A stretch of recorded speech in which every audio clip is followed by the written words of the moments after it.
que no se olvide a los secuestrados que aún permanecen en su cárcel verde. Esa conciencia se ha difundido a buena parte del país, que siente como sociedad que tiene una deuda moral pendiente de recordarlos y de actuar en conciencia. Es la misma deuda social que se reconoce en el homenaje al soldado desconocido. A pesar de que se trata de soldados sin nombre, la sociedad siente que para con ellos hay un deber de memoria.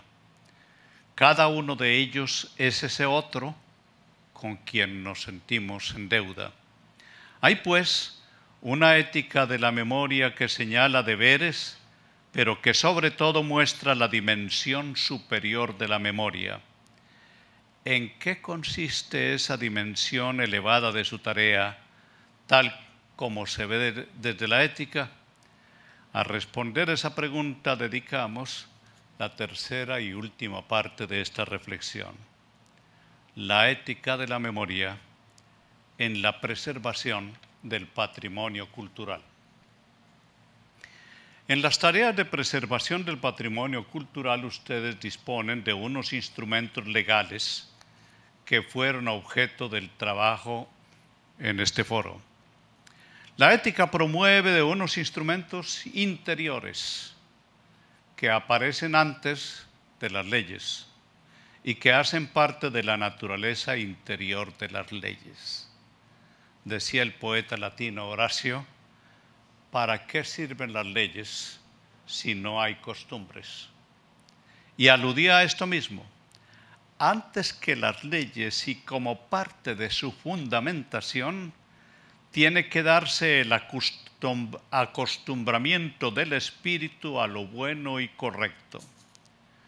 La virtud, en efecto, no es un movimiento transitorio del espíritu. La virtud es un estado del alma, es su costumbre, es su modo de ser. Pero tiene que ser adquirida. Es el resultado de una conquista. A nadie se le da la virtud como un regalo.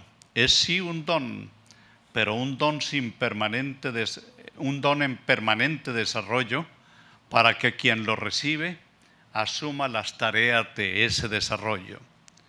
Todo esto sirva de preámbulo para decirles que se debe poner toda la esperanza, no se debe poner toda la esperanza en la fuerza de las leyes o de los reglamentos, sino en una actitud interior de respeto al pasado, impuesta por el culto a la verdad integral y por la aceptación y aplicación del sentido de justicia para con los que nos precedieron. Sin esta disposición del ánimo, la mejor y más ambiciosa de las leyes de preservación del patrimonio resulta frágil. Con esta actitud ética, aún la más pobre de las leyes adquiere fuerza. Vistas desde la ética, las tareas de preservación del patrimonio histórico y cultural son el pago de una deuda con las generaciones anteriores, con las presentes y con las que vendrán. Es un deber de reconocimiento de lo que ellos construyeron. Es preservar del aniquilamiento ese capital que ellos acumularon. Es librar del olvido sus pensamientos, sus memorias, sus dudas y sus certezas. De la citada profesora Tafalla rescato esta expresión. La memoria hace la diferencia entre la muerte y la vida,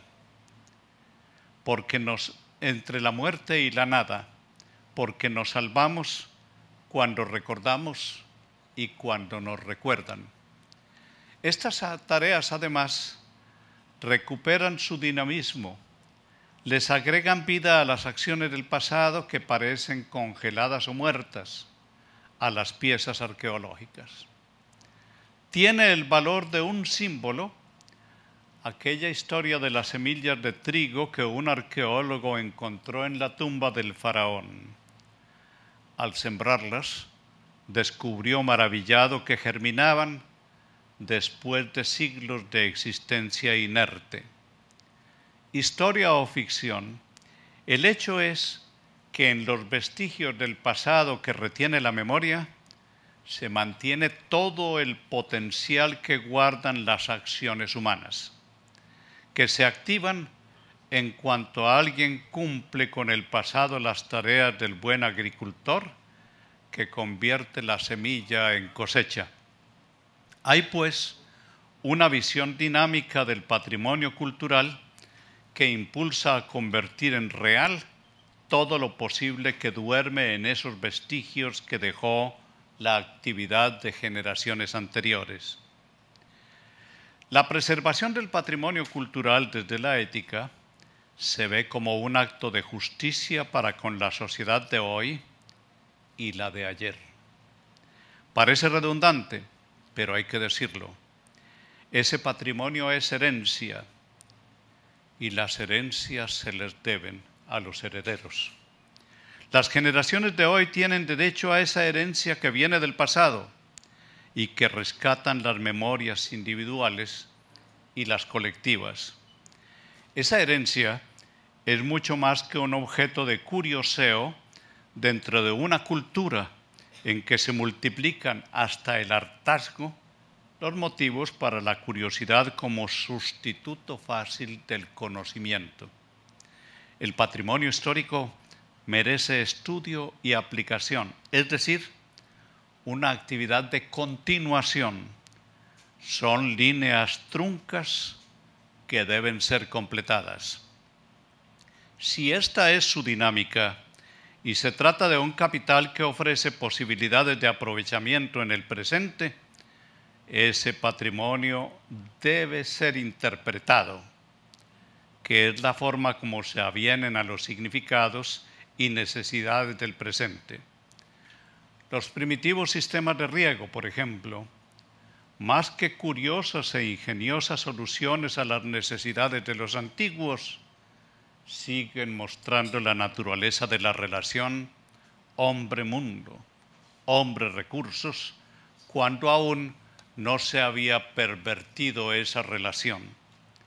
Lo que allí se puede obtener como clave para el mundo de hoy es solo uno de los ejemplos de las riquezas de una herencia que se le debe a la humanidad de hoy.